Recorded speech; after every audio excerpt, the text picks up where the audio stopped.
Welcome to Wrestling Their Faith. I am Chris. And just to let you know, Josh is still on vacation this week, so we wish him the best. We have a very special guest this week, Pastor JoAnn Bastien from Debonair Community Church. And she is here to talk about women in ministry. And she also has a very cool ministry in her church that we're going to talk about near the end of the episode. There was some issues with the audio, so when we get started, we're about 5 minutes into our conversation.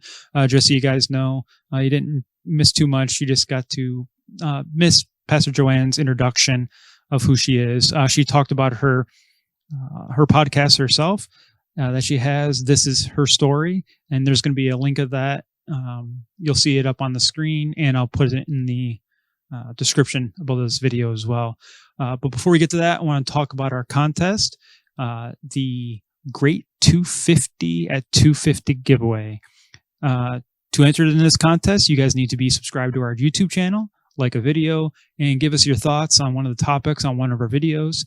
All entrants must be 18 years or older, and we will draw the winner on the first recording once we've hit 250 subscribers. So if you are already a subscriber to our YouTube channel, don't worry, you can still get into this. All you have to do is leave us a comment, a thoughtful comment on one of our topics, and you'll be entered in this as well. But there are also other entries that you guys can, ways that you can get into the entry. And for those, for additional entries, you guys can go to either of our social media sites, and we got those right here. Oh, hang on. Here we go. You can go to and like us on Twitch at twitch.tv/wrestlingwithourfaith, on our Instagram at Wrestling With Our Faith, Twitter at WrestlingR, and you can go to our Facebook page at Wrestling With Our Faith. And if you like us on each of those, you'll get one other entry into our drawing.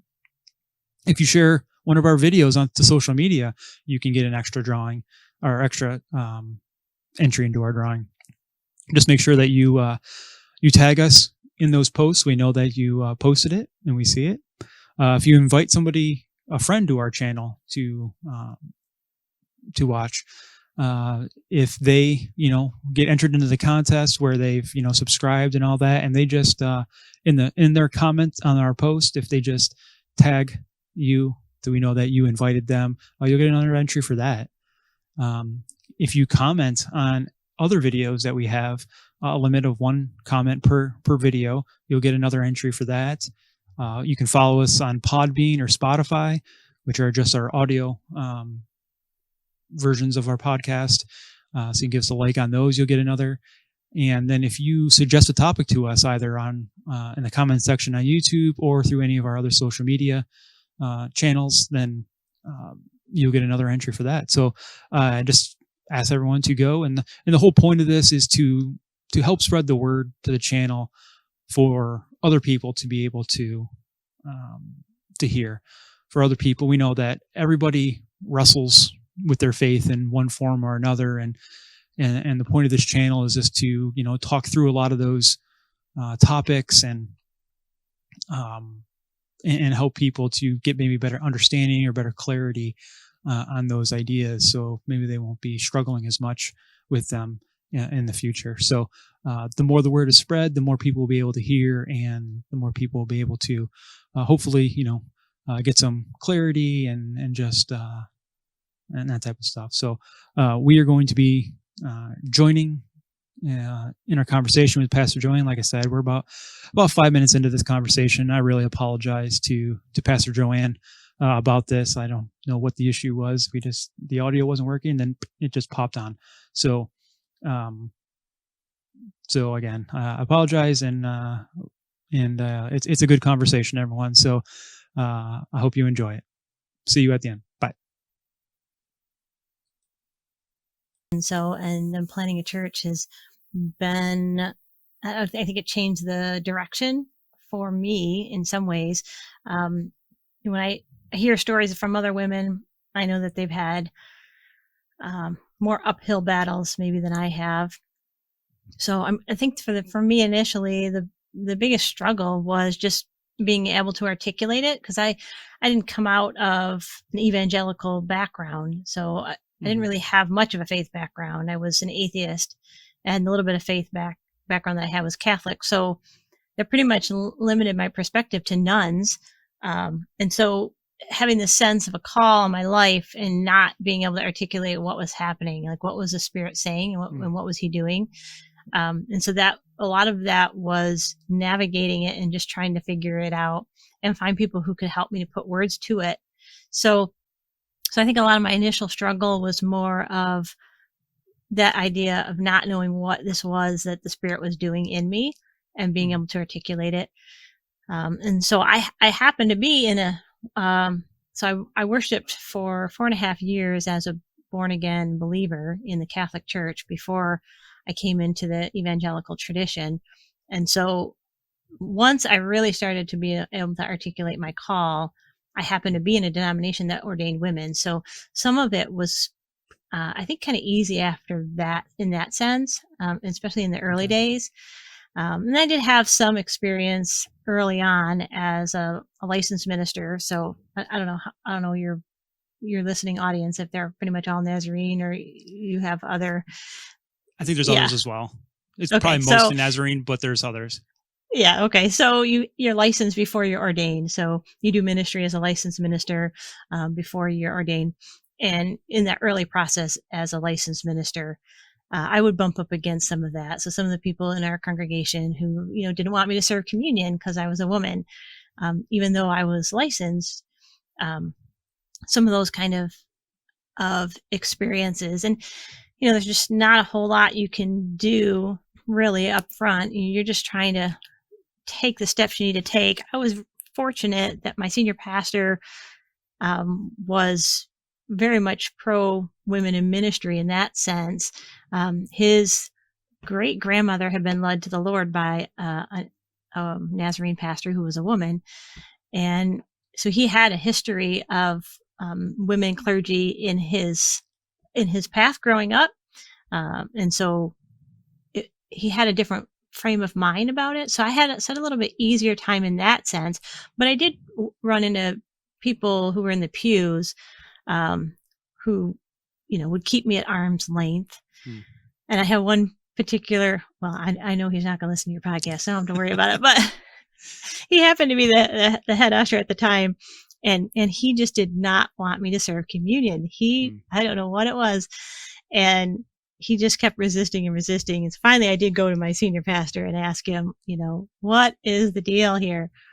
And so he said, well, I'm just going to make a executive decision and we'll just put you at the front of the line to help serve communion. So, he made he used his position, I guess, to make some ways for me.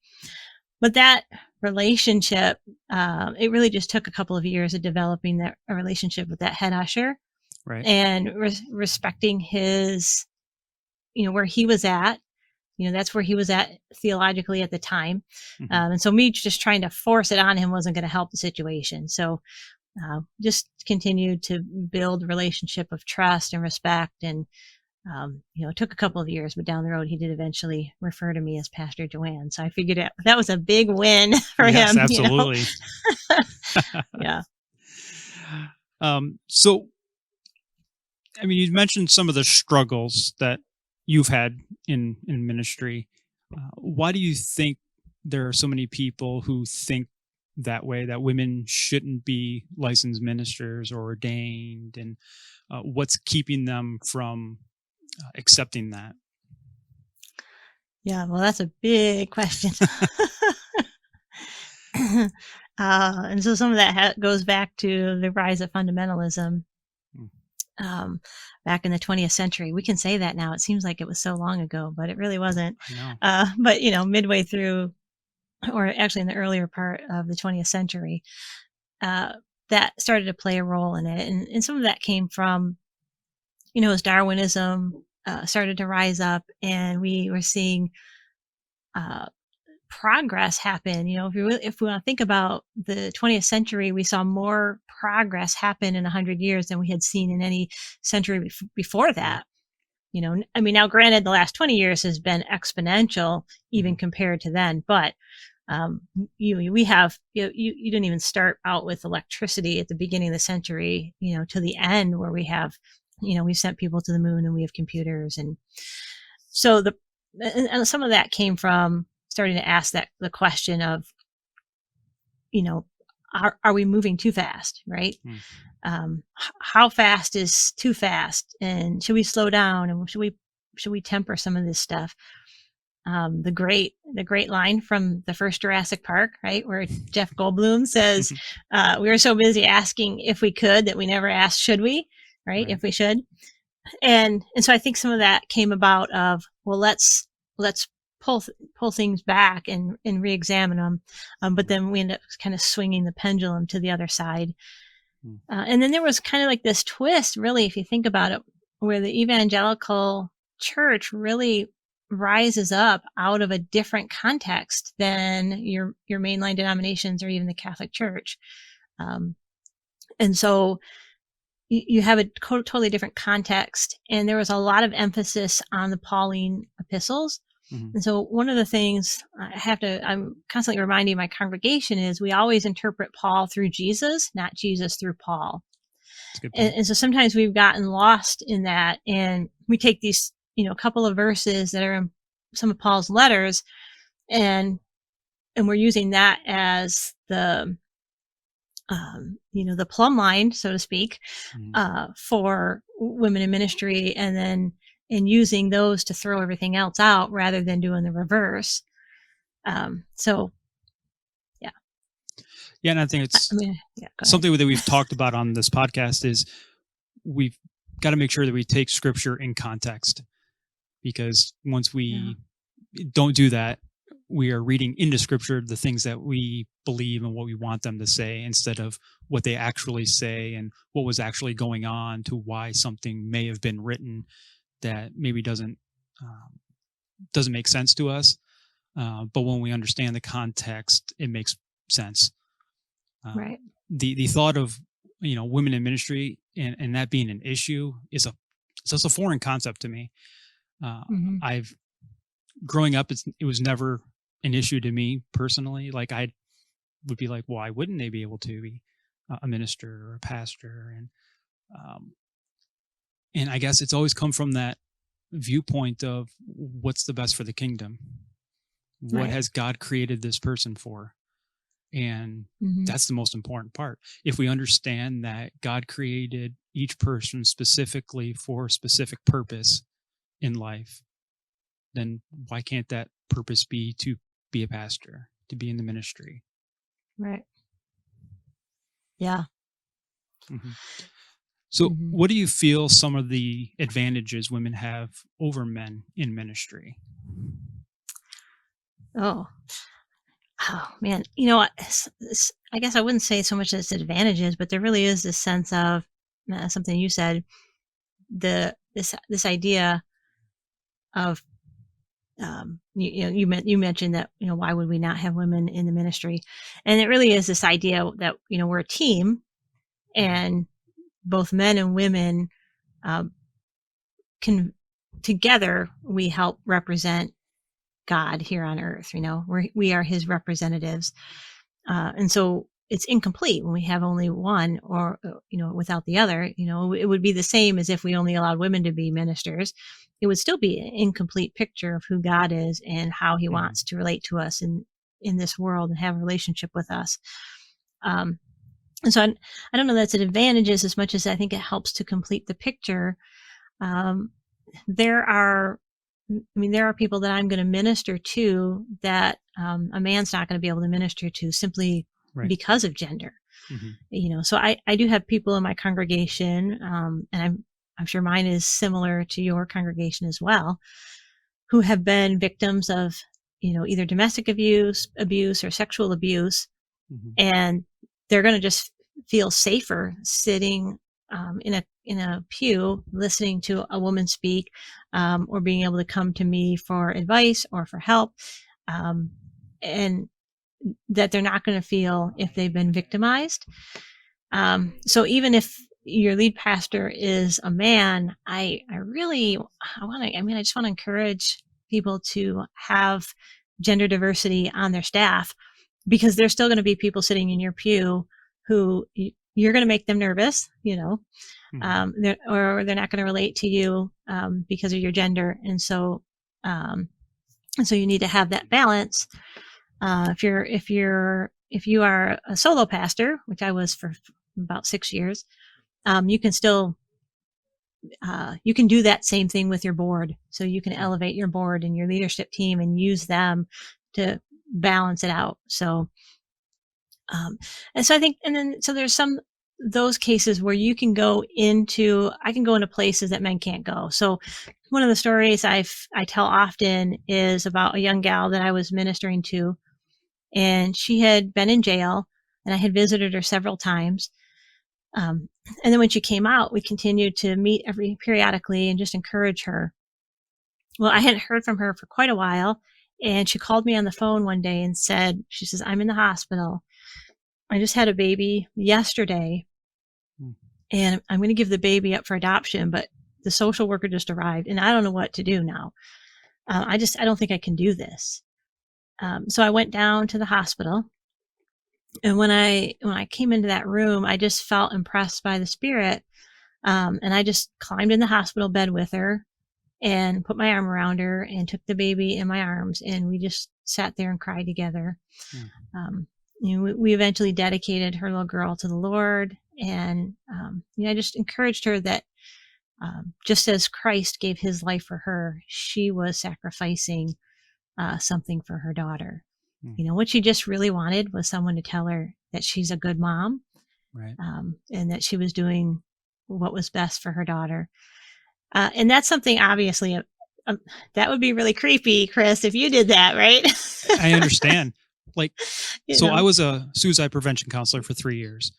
Yeah. And even being trained and knowing how to talk empathetically and being able to listen actively and that type of stuff, there were times when women call and they would just hang up, or they would request to speak to a woman, because there was this, no matter what I did, how much training I had, how empathetic I was, there was this no way I was going to have an into that situation. So Right. I understand, there's a purpose and there's a need for women in ministry, because they're going to be able to, like you said, go places and do things that men aren't just going to have the ability to do. Right. Yeah. Yeah. So I think there's advantages that way. So other advantages would just be that some of it is stereotyping, which is, I hate to do, right? Because none of us fit into that classic stereotype mold. Right. But we do tend to see things from different perspectives, and very relationally. So I'm really intentional about my board being like 50-50. I happen to be able to do that because I'm in a place right now where I can appoint my board. But so my board is half women, half men.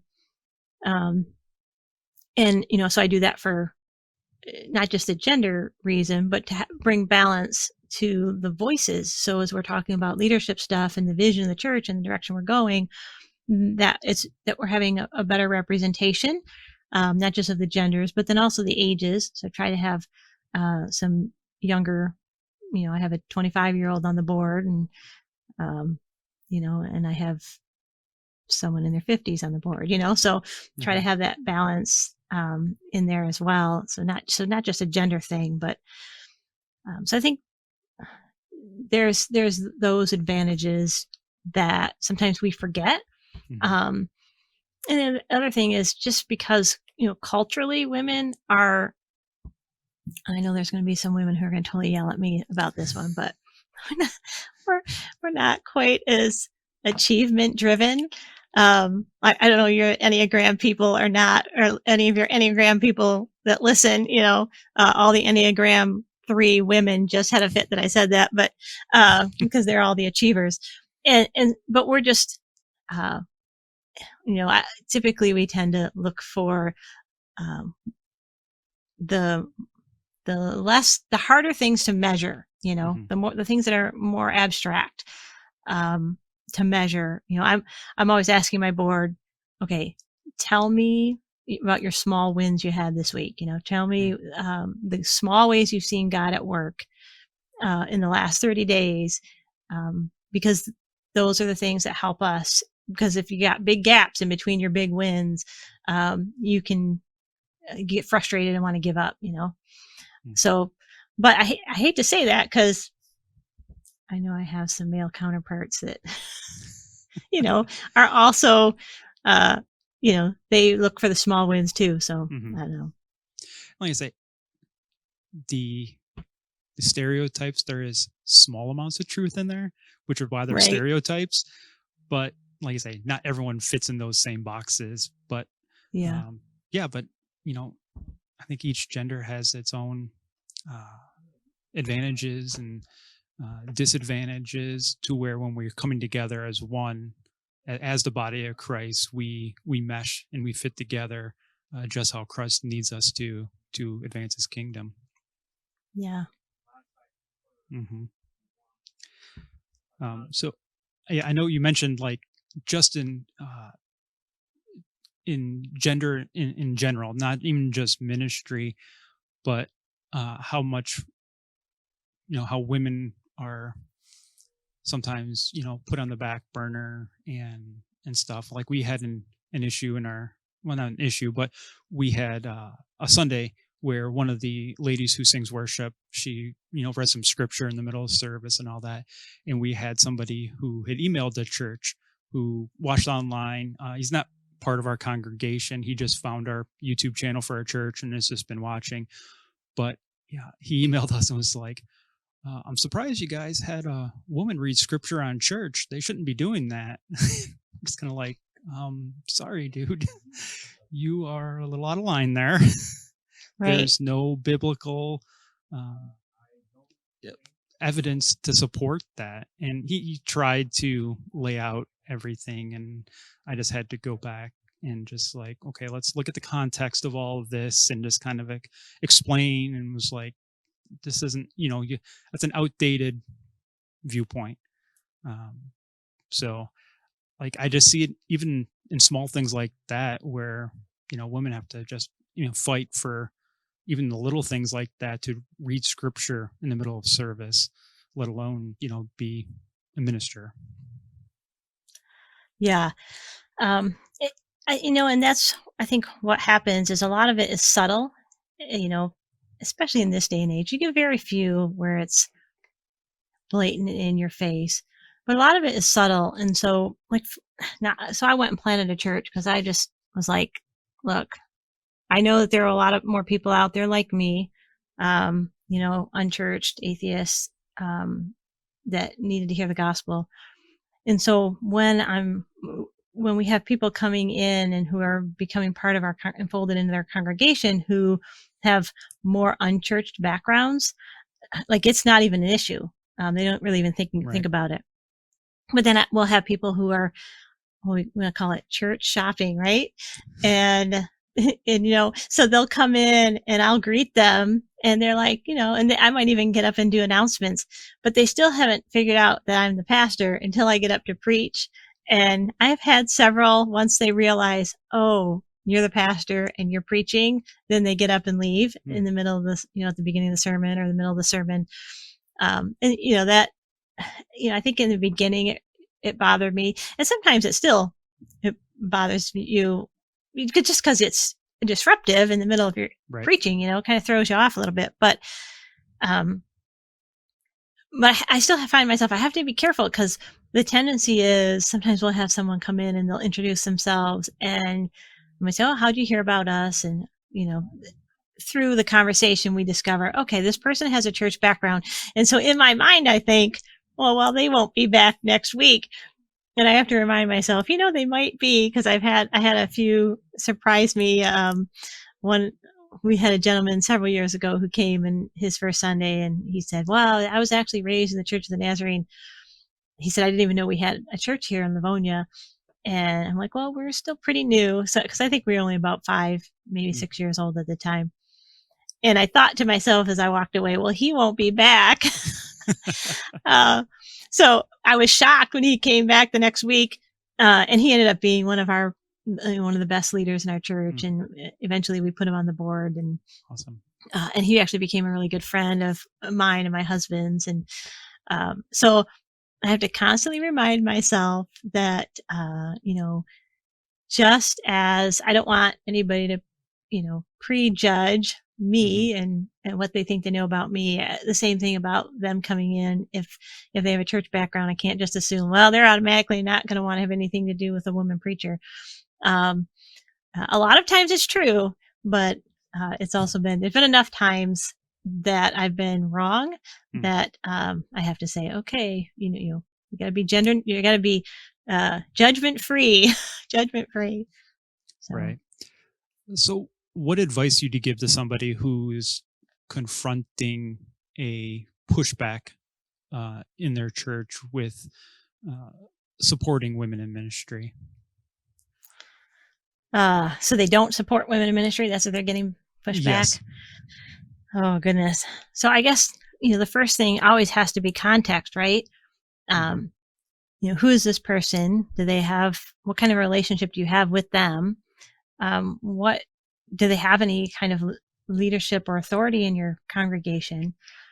So I think you kind of got to start those with those elements, um, because people are going to say things to you, and that's their opinion. I mean, I have one gal that used to. She was at like I forget what they call them. They're not aides, but you can have someone come in and they'll kind of sit with your parent throughout the day, or maybe drive them places and stuff like that. Um, there's an actual title for it, but anyway. So yeah, you know what I'm talking about. So Yeah, I know anyway, what the you're talking first when I she and the guy she was caring for had been coming for a while. So, but it was her first time, and she shook my hand and she said, "Thanks, past." She said, "Thanks, but I just want you to know I don't believe in women pastors." Which, so my first thought is like, I'm not a unicorn, like I'm not, or a fairy. Like I actually am standing here in flesh and blood, you know. I do exist. So, but which I understood what she meant, but it always strikes me as funny. Anyway, so she had no authority whatsoever in our congregation. We didn't even really have a relationship at that point, right? Other than I was pastoring the person she was caring for. about. And so, I just smile and nod and say, well, that's fine. You're still welcome to come here. We're glad you're here. And it was really just waiting. I just prayed for her, did my best to be gracious towards her and allow her to just find her footing. Over the years, she's no longer there's the person she was caring for has since passed, and so she's no longer coming. She went back to her congregation, which is more reformed in its tradition. But she did send me this beautiful note before she went back to her church, just saying how much she appreciated all of my sermons, that she took notes and she got all kinds of things out of it, and that she was going to miss being with us. And so, at that point, my goal was not really to, uh, you know, persuade her to come around to my way of thinking, Right. as much as it was um, to minister to her to the best of my ability, and just know that she's never going to get to that place. Which, considering the note that she sent me in the end, I felt like, well, that was a lot of progress. Right. Um, but then, you're going to have some people who will take an active role in trying to stop you. And I think those are the ones where you really need to get some mentoring and coaching. So if you're running into something where you're getting active, somebody's actively working to block your call, Hmm. then I would definitely seek out a mentor, a coach, something like that. If you can go to your senior pastor, if unfortunately, hopefully it's not your senior pastor that's also the person blocking your Right. path. But if they are, then I would pursue, someone outside of your congregation that has a leadership position. Hmm. If you can find an ordained woman, that would help, because, you got to I think it's helpful to have somebody to dialogue with and walk through the elements, especially if they've been a pastor for a while. They can point out things that you aren't seeing, Hmm. and give you some guidance and direction. So I guess that would be the two big things. There's going to be some Hmm. people that you just the best you can do is just be gracious to them, and love them to the best of Hmm. your ability. Um, and pray for them, obviously. And then, but if it's someone who has some kind of authority and they're taking an active role, then I would definitely seek out a coach or a mentor who can help you walk through and figure out what are your next steps. Because it can get discouraging and frustrating. Yeah, I mean, I know how discouraging and frustrating it can be going through that process without having to deal with any of that, let alone having to deal with those things. I can only imagine what that would feel like. Yeah. So what advice would you give somebody, a young lady or a woman, going through the process, who may be struggling with accepting that call because of pushback she's heard, or just not support from those around in her life? Yeah. Well, I mean, definitely finding a support system. So you can find This Is Her Story Facebook page. Get on there. There you go. Listen to the podcast. And there are some other like-minded groups out there. And I know that some people are some women are resistant to get into some kind of a like-minded group because they're like, I don't want to just be in a group with a bunch of complainers.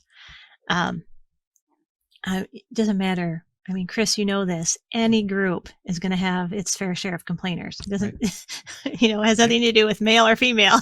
2020 has showed us there are plenty of complaining groups if you want to get into one. But you will find, you'll find some people to connect with that you can relate to their story, who will help encourage you along the way. So I would say find a couple of groups like that. The other thing is really being able to articulate your call and leaning into that, because the more that we can articulate our call, the more it helps us through the difficult days. And that is whether you're male or female, that's going to be true. I mean, you know this, Chris, right? You're going to have days where you're like, what did I get myself into? Right. Did I really hear God right? Is this really what I'm signing up for?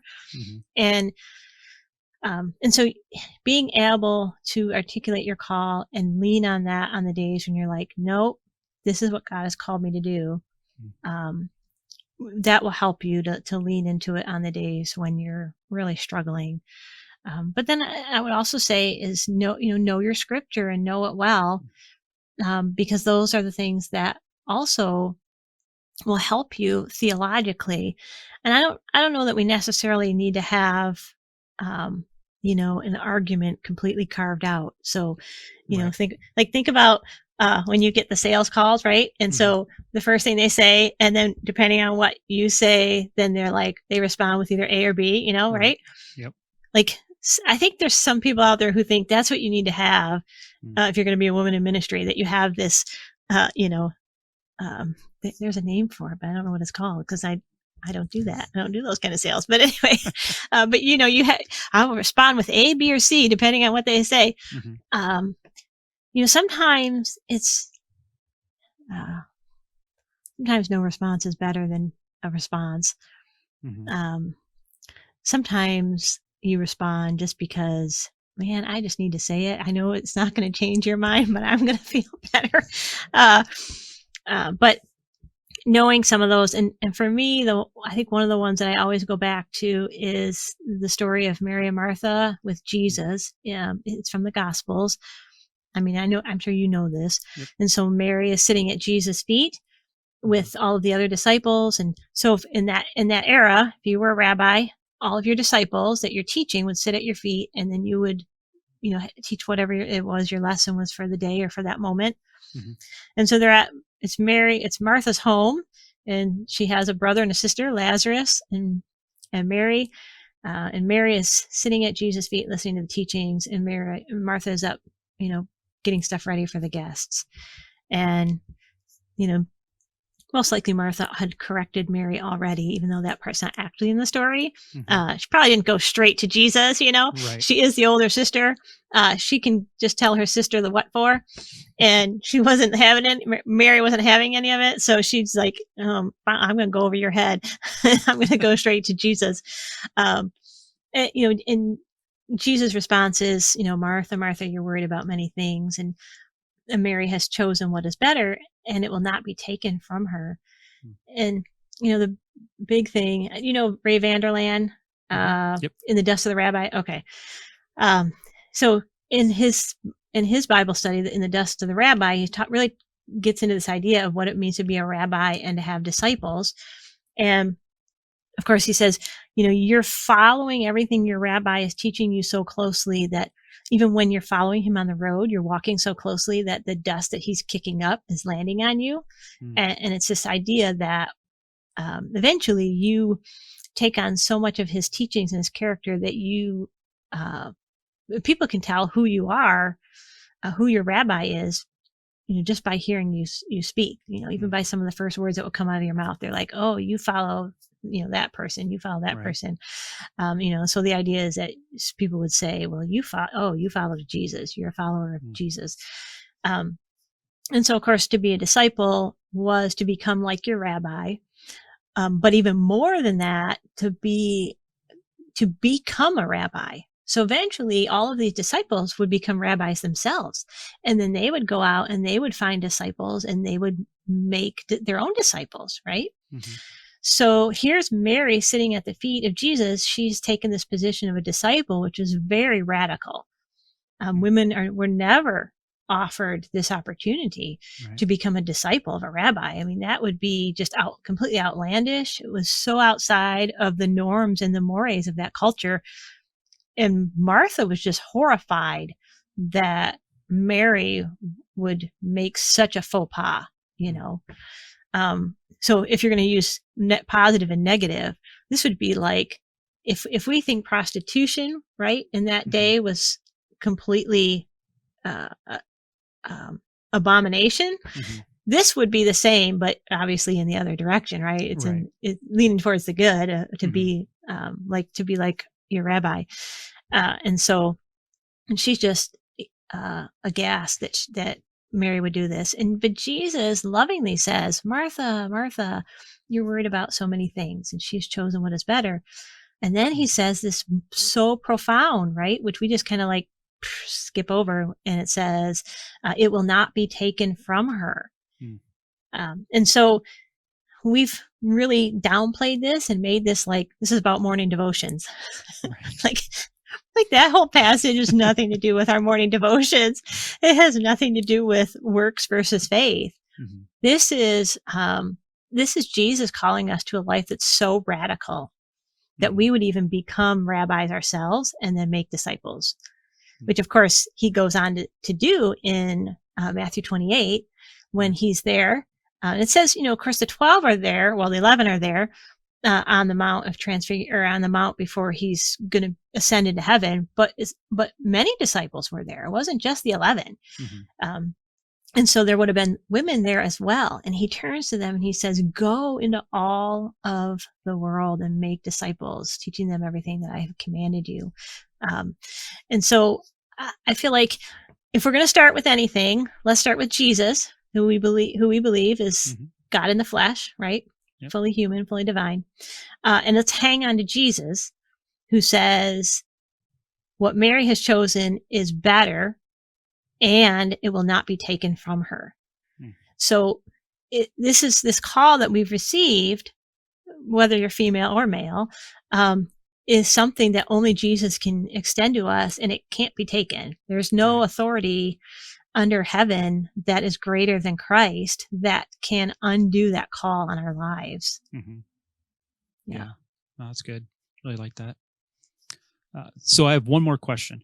Okay. What kind of advice would you give other men to help support their fellow women in ministry? Okay, well, so I would say if you have opportunity to bring a woman on staff, if you're a lead pastor and you have an opportunity to bring a woman on staff, I would definitely say, start there.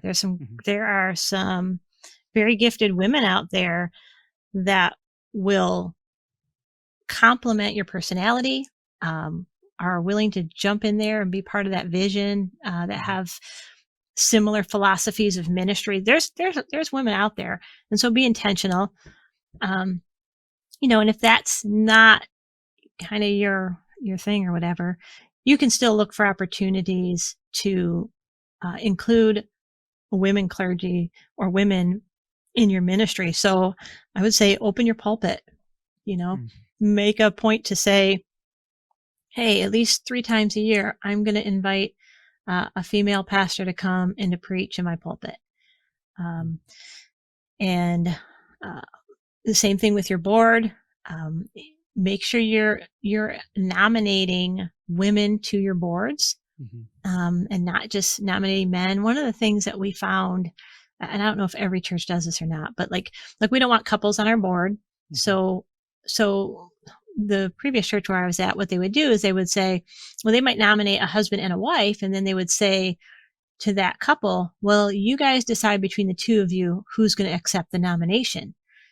And so what we found was, yes, they were nominating equal amounts of women, but because of this particular role and rule that they had laid out, all of the men were accepting the nomination. So we would still end up with maybe 1 or 2 women even on the ballot. And then of course, when you go to vote, the likelihood you're going to have any women on the board is going to be slim to none. So I would say, you know what? You got to do the hard work. Pastor and your nominating committee, and you need to choose. So if you look at a couple, which one do you want on the board? Do you want this person as a steward or this person as a trustee? And maybe they're both great candidates, but you know what? You need to choose so that you have more of a balance on your ballot. So that would be a couple of ideas that I would say. And then the other thing would be, make sure you're reading books. Like there's, what happens is, and it's not intentional, but we read a book and it's really good. And so we recommend it to our friend. Well, what happens is we sometimes don't even pay attention to who the author is. And we can get, 12 months, we can read 50 books in 12 months and find out that we did not read a single book that was written by a woman. And talk about regarding theology or ministry or something like that. And so now all of our input has been received from this, male perspective. Not that it's bad, but what if we intentionally said, okay, I read 50 books, 10 of them, I'm going to choose are going to be specifically written by women concerning whatever theology, whatever, ministry, doesn't necessarily have to be theological, but just something that has to do with ministry wise. And so you've got a little bit more of a balance, and you're just intentionally incorporating some of those voices, other voices. If you want to do it with books, you can always do it with podcasts, right? There's some great speakers out there. And we even did, when I was on staff at my previous church, we started a Tuesday evening Bible study. We had a Tuesday morning one for women, but so many of our women worked. Another gal and I were like, we need to make room for the women who are not the stay-at-home moms. So we started it, and we started using Beth Moore's material, ironically, with all of her stuff that just come out recently. But anyway, there was a group of husbands who are like, that sounds like a really cool Bible study. Can we do it? So we were doing, because we started with the patriarchs. So it was, Abraham, Isaac, and Jacob. It was her study on the patriarchs. And so we had the men were upstairs doing Beth Moore, the patriarchs, and we were, all the women were downstairs doing it that way. And of course, they got a real hoot, because if you've ever seen her talk, she has very, some of her illustrations are very feminine, very female. So they had a hoot laughing at some of her illustrations. But it was great, and they learned quite a bit from her. But I think mostly what impressed me is that we had this group of about 8 men who were willing to say, hey, I'd like to hear what she has to say about this particular, chunk of the Bible. And they were able to expand the input they are receiving from different voices. So that's awesome. Yeah. Cool. So do you have any last words or comments or anything you would like to say on this topic? Probably not something that should be recorded live. I have a lot of opinions about it, but I understand. Yeah, at some point I'm just like, I guess this is what I'll say. There will be a season for women in ministry, especially. There'll be a season in your ministry where it seems like this is constantly the battle. Like this is the hill you're always dying on, right? Right. It just, and you're constantly experience that criticism or the pushback, and it gets frustrating. And because it's an issue, you feel like, man, I got to rise to this challenge, and I got to, address this. This is the fight I have to rise to. And then you get to a place in ministry where you're like, look, I just need to do the stuff that Jesus is calling me to do. And I don't have time for this foolishness. Right. And so if you don't want to be here in this ministry, then go somewhere else. My husband likes to say I kick people out, but I'm like, I don't. I just encourage them to find a church that better represents their theological position. Right. But, I think it's one of those things that still comes back every once in a while. So something will happen and you'll see it, and it just makes you angry that it's still an issue, right? Mm-hmm. Because you're like, man, I'm just out here trying to tell people about Jesus and be the light. And you're taking up energy and time and space that I could be using to tell someone about Jesus. And so it does tend to rise up sometimes. And when you least expect it, you're like, man, I thought I dealt with this. Well, you did. But it rises up again because you're like, oh, man, I don't have the energy for this nonsense. So I guess that's to say of, you'll get past that season, but it will periodically raise its head just because it's the reality of what you're going to deal with. And, but you don't stay there as long, I think, right. Yeah. You get your eyes back on, whatever it is that God's calling you to do in your ministry, Mm-hmm. Yeah. Well, I thank you for talking about this. I know that you've brought some things to light for me, and I've learned from this conversation, and I hope that everyone who listens has been able to pull something from it and grow and learn from your wisdom and things you had to say. So the other thing I want to talk about is you have a very unique and different ministry at your church that when I heard about it, I was very intrigued. I thought it was a pretty cool and awesome idea. So you have this ministry called Dinner Church, and just kind of tell us about that. Yeah, it started, our congregation is literally in the middle of a neighborhood. Mm-hmm. So they're in the ground wise, there's us, and then we share property lines with the park and the ice rink there. And then a little patch that's empty right now. It's just an empty field, but there used to be a school there. And so we have a unique ministry in the sense of we're actively involved in our neighborhood, like geographically, so like we know our neighbors, and we do stuff in the neighborhood with the soccer ministry. Like there's a soccer league that we don't run. We just serve them lemonade and open our doors so they can use the bathroom. And same thing with the softball team. Like we don't run that. Everybody thinks we do because they call us and they're like, I want to sign up. I'm like, well, call this guy. So I started praying through some things, and I was introduced to this idea of Dinner Church, which is really an old concept. But if you know anything about fresh expressions, it kind of comes out of that. I don't know if you're familiar with Michael Frost and Alan Hirsch and some of the stuff they do with fresh expressions. Very little. All right. So they would have, Alan Hirsch would have written the Shaping of Things to Come, and then also The Forgotten Ways. He's kind of one of the ones who made the APEST big again. So apostle, prophet, evangelist, shepherd, teacher, the fivefold spiritual gifts. And that we want to make sure we're using all these gifts in ministry. So anyway, out of that, their Fresh Expressions ministry comes this idea of Dinner Church, which really is going all the way back to early 1st and 2nd century with their agape feasts.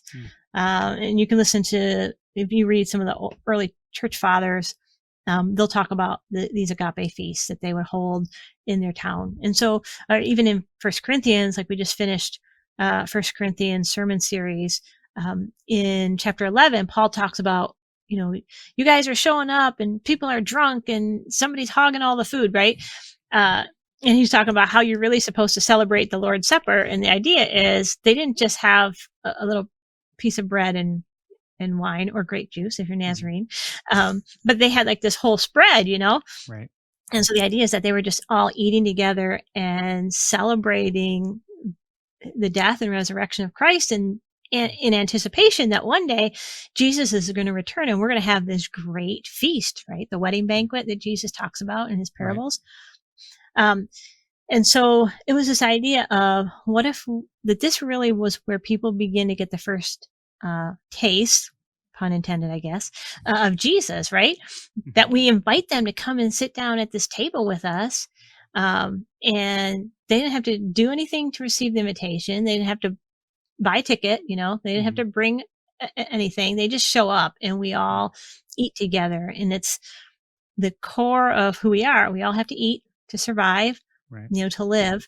And something happens when you sit down at the table, all of a sudden you become, like all the status tends to go down, right? You're just people sitting at a table eating food.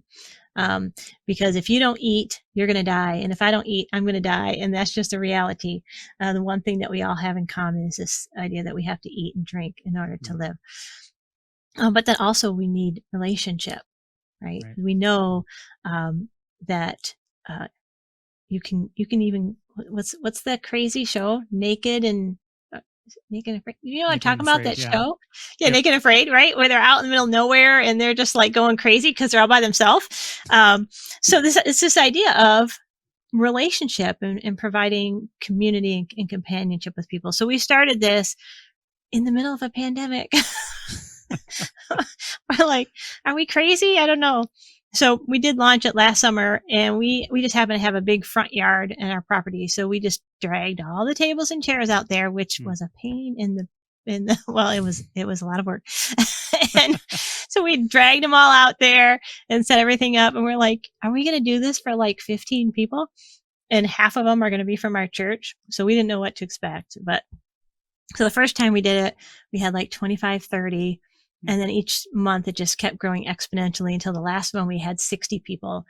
Wow. And we had, I would say, more, not quite, probably 40% were people who were from the neighborhood. So they weren't actually part of our congregation. That's awesome. They may have had a relationship with us in some way, but they don't come on Sundays. Maybe they came to an egg hunt, but that's it. Right. And then they started volunteering. They're like, we'll make food. We'll help set up. We'll help clean up, we'll give us flyers. We'll go hand out flyers on our block. And so the last one we did, we actually had like half the people who were helping to set up, clean up, serve were people who don't even come on Sundays. And then about 40% who were there eating, who are not part of our congregation, but they are. This is now their church, right? So they come and they sit with us and we eat together. And then at the end, we tell a simple Jesus story.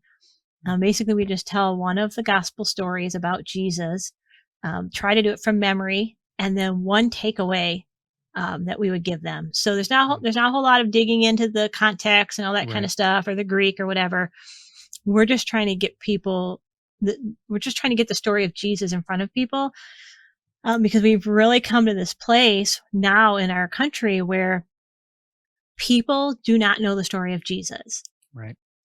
They have heard his name, but if you ask them to tell you the story, they will give you the weirdest. It's just a bunch of hodgepodge, a little bit of Buddha, a little bit of Hindu, a little bit of Christian, a little bit of Jewish, and something else made up from whatever, a cartoon that they saw, right. Or a movie. Like, they don't really know the story of Jesus. So we're just trying to get Jesus back in front of people again. Right. We'll deal with all the other stuff later, but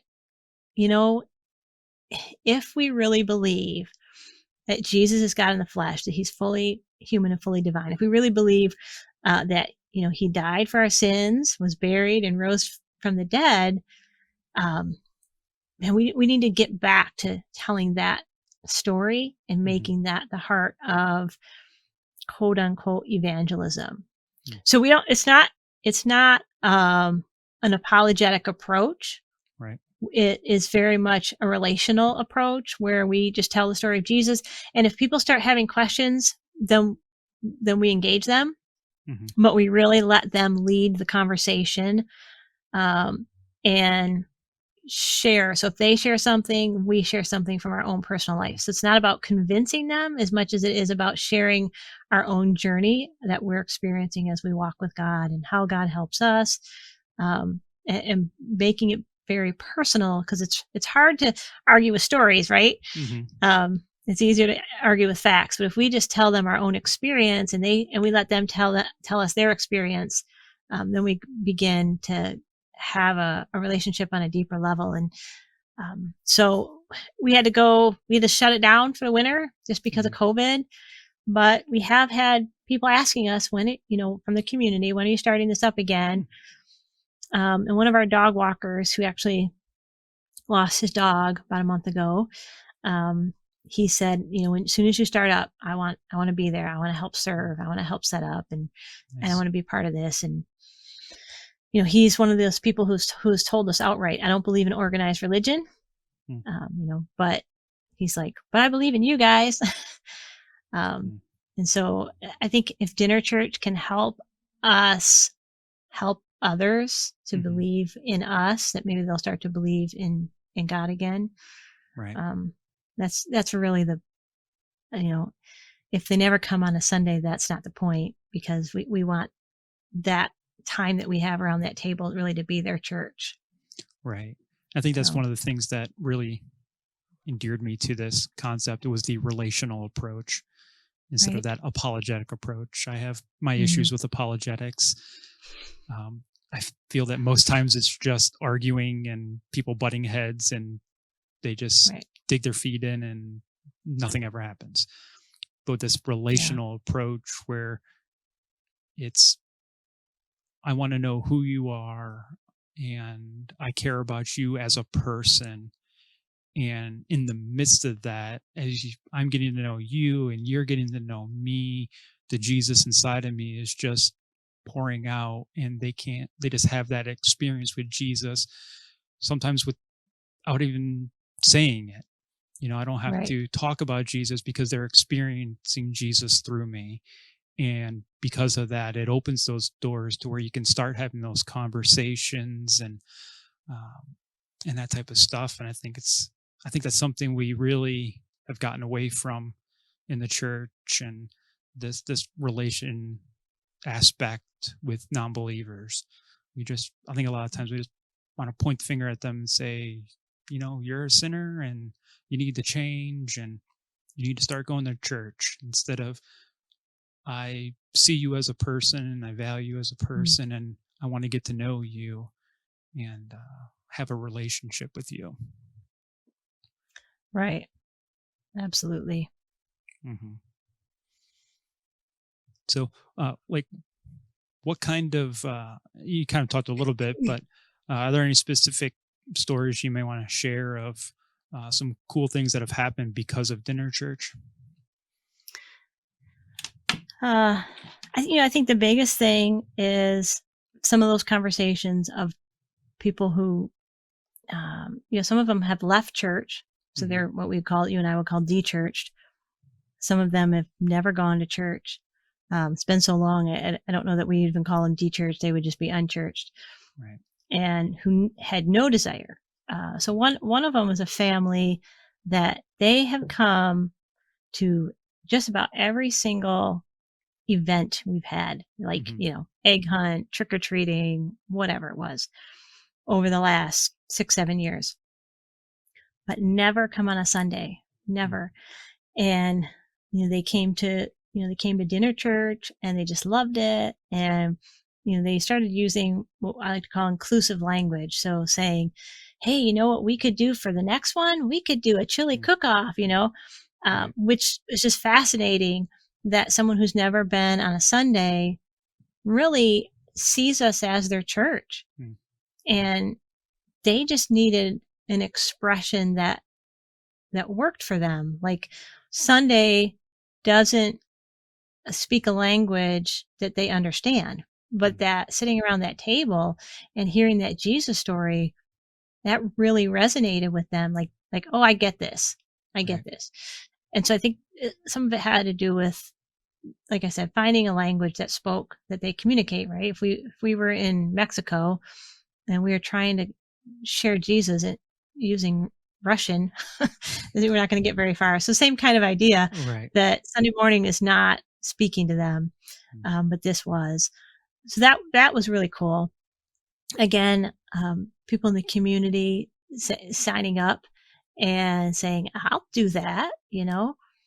And then one of the things we started doing, because we opened our food pantry during COVID, because the need was so great. And so during the dinner church, we had bags of groceries. And so we started saying to people at, at the dinner church, take a bag of groceries with you and deliver it to your neighbor. Mm. I know you know somebody who needs groceries. Right. Take this bag of groceries and deliver it to them. So, and we didn't really kind of realize what we were doing yet, but we realized we were discipling them without Mm. them knowing we were discipling them. Right. Like we were teaching them how to be the hands and feet of Jesus. So we just tell the story about Jesus, and we're like, here, go do something Jesus would do. Take these groceries and deliver it to your neighbor. Which, of course, the advantage was I didn't have to do it. Like I have enough to do. Let somebody else Right. deliver groceries, you know?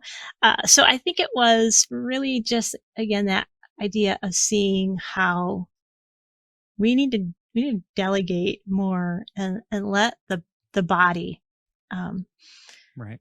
be more involved. Mm-hmm. You know, we want to do too much, and we don't let them do enough. Um, so those are some of the cool stories we've had. I was surprised at how fast it happened. Um, we started a second one in Mm. our backyard, and primarily the pretty much everybody who's coming to that, with the exception of the people who are leading it, are unchurched. So Mm. we have some atheists and some agnostics. People have just never been to church. They don't really have maybe they believe in God, but they've never been to church ever. Mm. And the first night, and I told them, I said, now, get ready. You might tell the story and that's it. Nothing happens. But from that first night, people, as soon as they told the story, people started asking big questions. Mm. Like it went deep fast. Wow. And even in our other one that is larger, um, and so you lose some of the intimacy that way, but there was still intimacy. Like one of the guys, one of our dog walkers who we've been talking to for a couple of years, one of the guys that he sat down to, they both happened to be raised by single moms who were Polish. And so the two of them just struck up this conversation. And all of a sudden, this guy that we've known for 2 years started sharing all kinds of stuff about his life we've never heard him share before, Wow. and just completely opened up about his life and about growing up in Chicago, and being raised by a single mom who was Polish in an area that that was kind of, she would have been considered a minority, Mm. where they were living. And it just struck me as this weird thing that happens when you sit around the table with food, that all of a sudden the level of the depth of conversation that Mm-hmm. took place at these tables, I've never heard that level in the Mm. lobby on Sunday morning, Mm. So That's awesome. anyway, Yeah. I that's mean, a people long even. answer to your question. Sorry. Oh no, it's awesome. That's great.